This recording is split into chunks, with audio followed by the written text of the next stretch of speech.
Pikachu. I choose you, Jigglypuff. Jigglypuff, you've seen. Dad, could we fit in a Pokéball?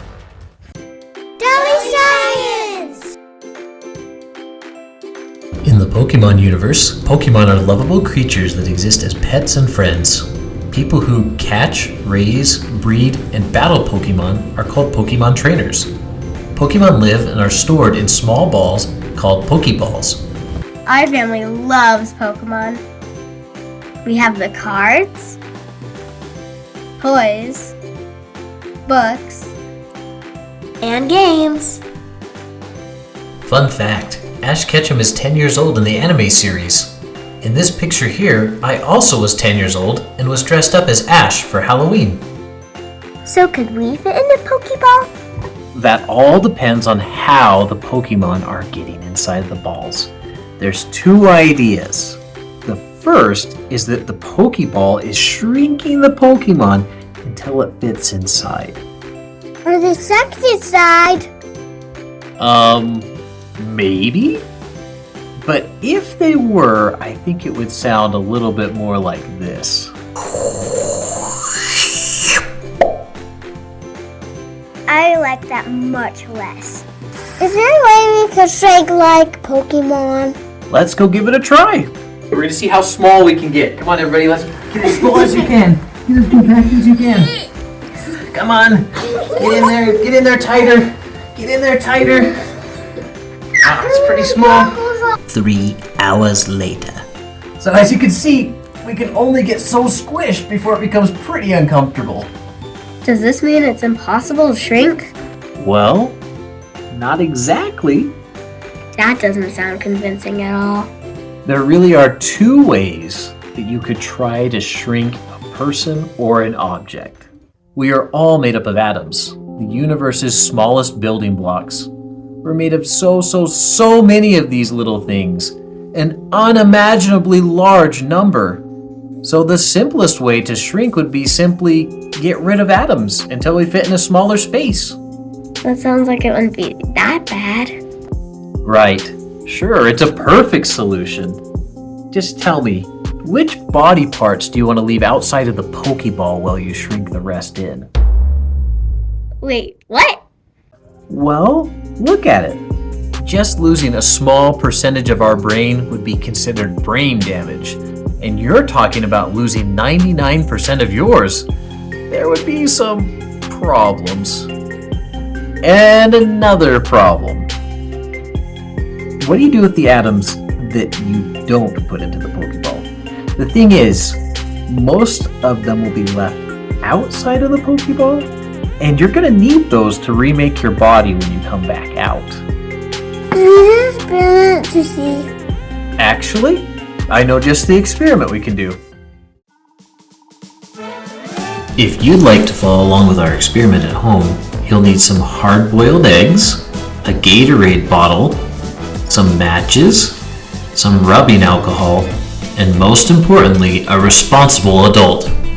So we're going to see a nice little trick here. We're going to see if we can fit an egg into this Gatorade bottle right here. So go ahead.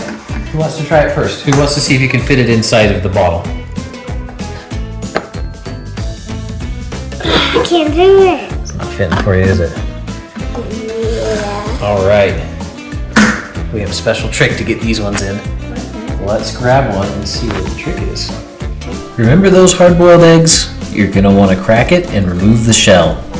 I have a little extra something to help us get inside the bottle. This is a little bit of rubbing alcohol. This should be done by your parent or responsible adult.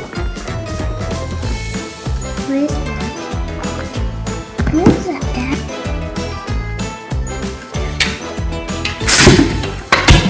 This gives us a pretty good idea what it looks like when you squish through a small space. Just like we talked about the problem with squeezing into a Pokeball, the egg left much of itself outside of the container. I want to stress that this experiment should only be done by a responsible adult. Do not use too much rubbing alcohol. A little in the bottom of the Gatorade bottle should be just fine. Also, we recommend doing this somewhere safe with no nearby flammable objects. make sure you have access to a fire extinguisher. It seems like squishing something that small is a bad idea. Didn't you say there's another way to shrink? A way where you don't have to take away atoms? You've got a good memory. There actually are 2 ways to shrink an object. The first was to take away atoms. The second is to use the space that's already there in every atom. Here's a reminder what an atom looks like inside. You might notice there are 3 parts to them. Protons and neutrons stay in the center, while electrons circle around the outside. If you have a keen eye, you might have noticed that the atom actually has a lot of extra space between where the electrons move and the protons and neutrons set in the center. Can we squish atoms closer together? Can we use the empty space? Absolutely. But there's a catch. Oh no, now what? Electrons are very pushy. They hate when other electrons come near them, and they'll push back very hard. As a matter of fact, no matter how hard you or I or anyone else pushes 2 atoms together, they're not going to push into each other. In science, we have a fancy word to describe this: electromagnetic repulsion. It's the force that makes it so we don't walk through solid objects or fall through the floor, even though the atoms in us and all around us are mostly made from empty space. You said we could take space away. Well, technically, you and I can't take that space away from the atom. But there are places in the universe where it has no choice but to give it up. Those places are called neutron stars. What is a neutron star? When stars much larger than our sun get old, they eventually run out of fuel and stop burning.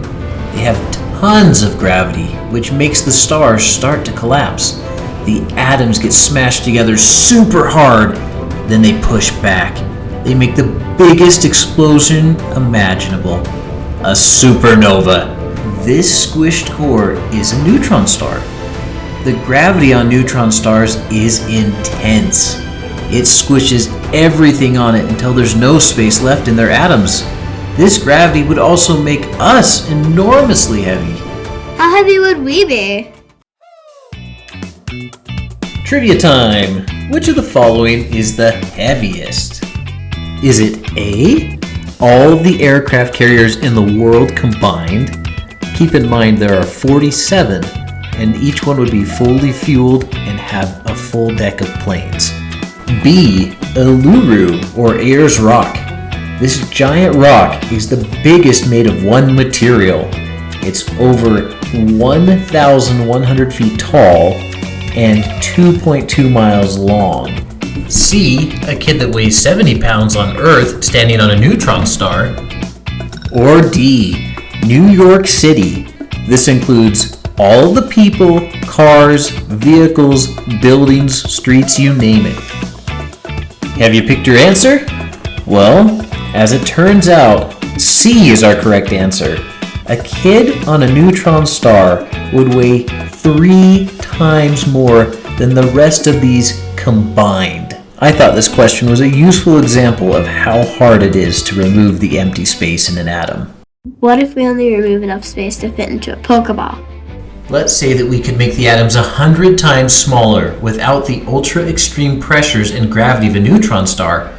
We still have problems. Now what's wrong? If we pack all of your atoms together to make you 100 times smaller, you still will weigh the same weight. But your bones and muscles will be tiny. Your body would be unable to move. You'd be completely paralyzed. Also, our bodies need to stay close to 98.6 degrees Fahrenheit or 37 degrees Celsius for us to stay alive. A smaller body loses heat much faster. The Pokéball would have to be this temperature, or you'd actually get too hot or too cold very quickly. And even if we were to ignore all of this, there's a pretty big problem for the Pokemon trainer that wants to carry you. You see, if we don't have any atoms to take away when we shrink, the ball will weigh as much as our weight plus the ball's weight. To carry 6 Pokemon around you like Pokemon trainers could be very heavy. The heaviest Pokemon, Celesteela, weighs 2,204 pounds or 999.9 kilograms. That's as heavy as half of a car. If you had 6 of these on your team, you'd be carrying 3 cars worth of weight around with you. Okay, we get it. Shrinking is problems. But didn't you say in some Pokemon games that Pokemon turn into energy? Yes, this seemed to be the idea that Pokemon has used the most recently. That Pokemon are struck with a beam of light and that it comes from the Pokéball. They then turn into light themselves and are absorbed into the ball. However, this solution is actually even worse. To be clear, you can absolutely turn mass into energy. This was described in depth by perhaps the most famous scientist of all time, Albert Einstein. One of Albert Einstein's equation is E equals mc squared. This is a fancy way that you can calculate how much energy is contained by mass. So if we take that 70-pound kid that we used earlier on the neutron star, and we put him into the equation, we will release a tremendous amount of energy.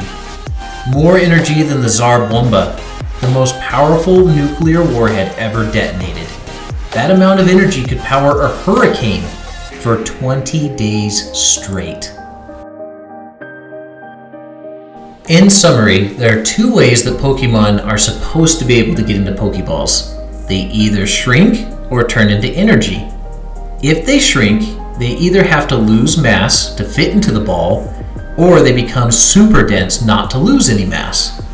If they were to turn into energy, they would release a cataclysmic amount of energy. It would be bad news for anyone remotely close by. So unfortunately, there is no way with our current knowledge of science for you to fit into a Pokeball. At least after all these years, we finally understand why Pikachu does not want to go inside its Pokeball. Okay. What? You ready? What? This is not gonna go well.